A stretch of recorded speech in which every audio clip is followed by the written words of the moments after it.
doing up there, crazy?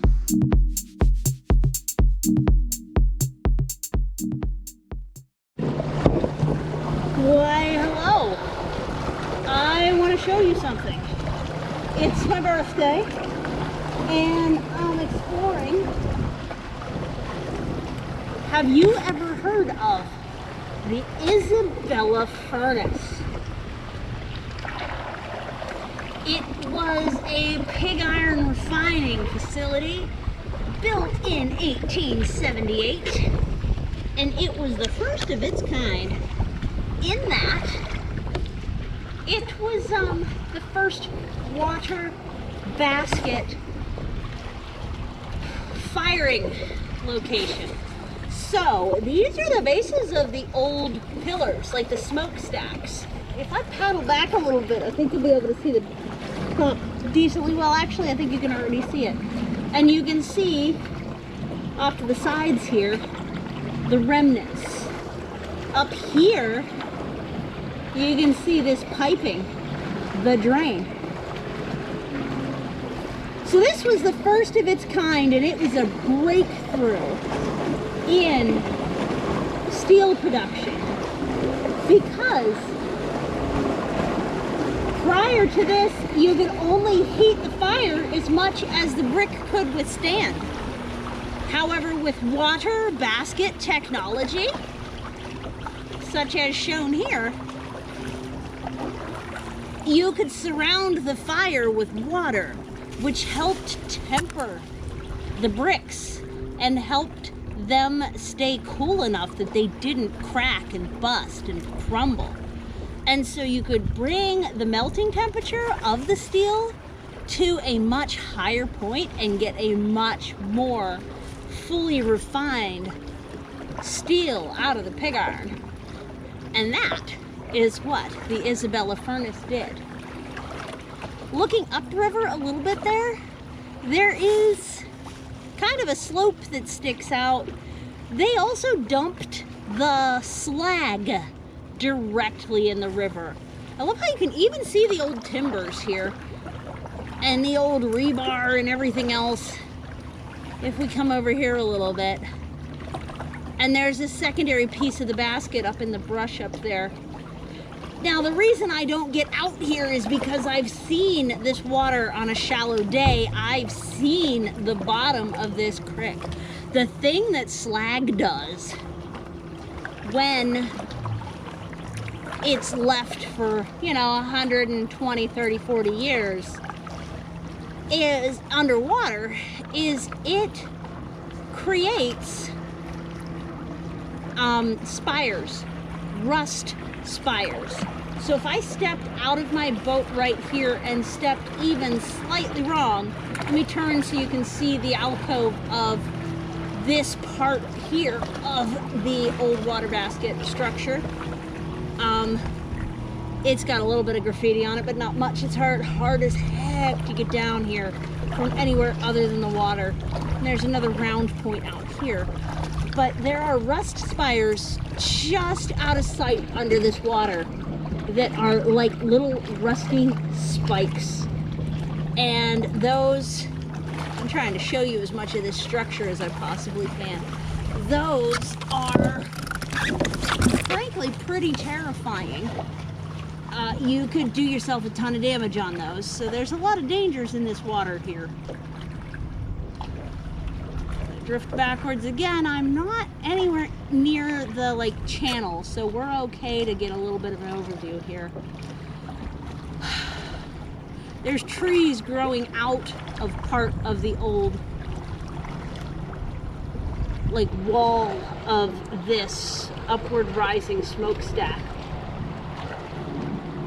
So yeah, this was a Carnegie Ironworks by Carnegie himself. Don't you tell me I'm saying that wrong. He's our boy. He's from here.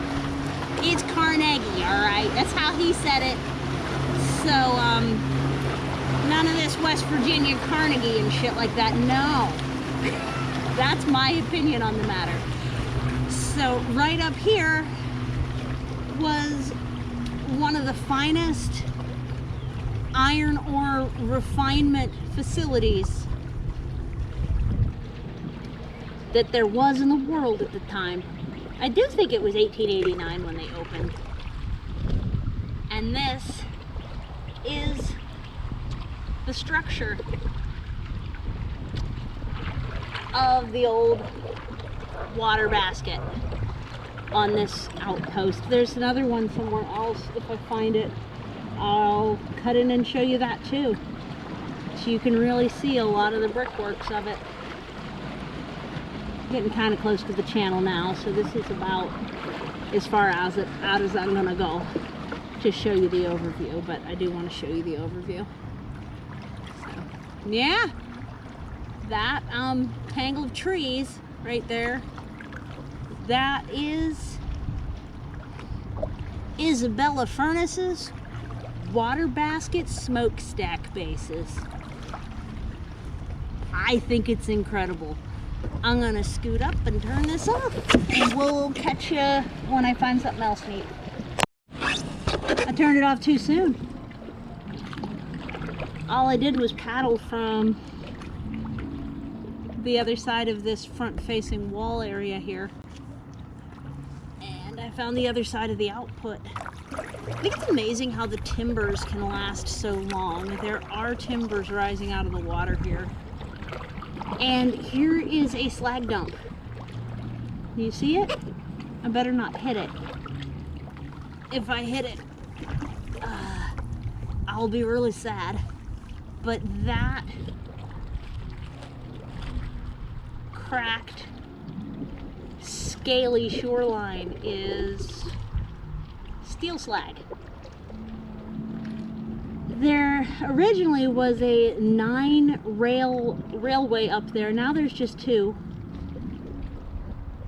And they would just load right into the trucks and run it down to the next portion of the process before it was even solidified. So the rail cars would be carrying molten steel or pig iron pieces to be picked up. But when you melt the impurities out of steel, what's left is called slag. And that's what they would just dump in the river back then. I don't know how well you can see it, but this is a pretty good example. This is the Allegheny. If you're trying to look up the Isabella furnace, you'll know that. Right here, you can see the example of what can eventually become a slag cave. The Monongahela, because it's lower, has a ton of slag caves all up and down it, because the slag line from where it got dumped in is way above water now, because they controlled flooding in a different way than they did on Allegheny. They actually raised the water level. This would have been kind of far up the shoreline at the time. We have a lock and dam system on the Allegheny that raises the water level, whereas the Mon is a lower water. So, yeah, there's all these old pillars here. I cannot believe that all of the old, like wooden pieces are still here and in such good condition. But just to show you, there's this opening here, which is undercut by slag spires of rust that are not worth crawling around about. And then there's this like rough cut wall made out of what looks like mostly waste. I see a lot of air channels in what you might call, I don't know, you might possibly call some of that mortar, but it also kind of looks like lava rock, so it's probably a steel waste product as well, because getting molten isn't exactly common in this area. We're in Pittsburgh, it's in Pennsylvania, East Coast. We have not had volcano activity since before the frickin' dinosaurs, so no, that's not molten rock. from a natural formation. If it's anything, it's molten rock from steel. But I find it very interesting how they seem to have capitalized on that and built a wall out of the waste product that then became structural from the seamings of it. And then where we just were before I hit pause for apparently no reason was that rubble pile right up there, right straight ahead now. So, and there's also a loading dock up by that bridge that's old. Old industrial zones are really interesting in my opinion for exploring the edges, as long as you don't mind dirty water. It's getting clean enough that we have mussels, like full-size mussels, mollusks in the river, so it's not so bad no more.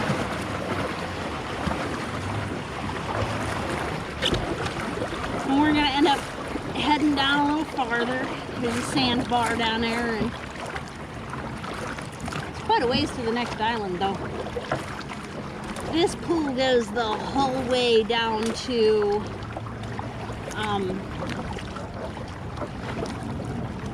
whole way downtown and farther than that too. Like I could go down to the point, but it's 5 miles each way on this river. I put in at 5.5 and I think I've only gone about a mile so far. So, just really like this one little industrial zone. Is such interesting history. And then all of a sudden you start getting down here and it's just like rock beaches like the rest of it. Rock beaches and some timbers in the water. A moss mat with some like ferns coming up out, you know. A whole bunch of invasives too, like this is buckthorn and it's gone rampant, but I don't see as much knotweed as I usually do. So at least there's that. Kind of rather the buckthorn, it allows other things to grow, whereas the knotweed kills everything around it. And I do see some of it, but it's young, so it's not fully killed yet. The region around it. Yeah. There's a sandbar up there.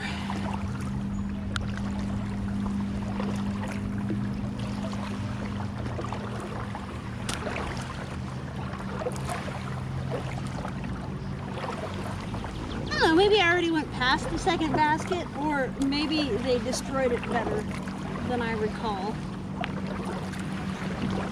So far I don't see it, and I think up further up here was more like, if you look at the historic maps, this was more like the waterworks. Our water treatment plant was right next to the steel mill that was dumping things in the river. Sounds great, don't it? Perfect, obviously. Victorian Pittsburghers, or just Victorians in general. Strange lot.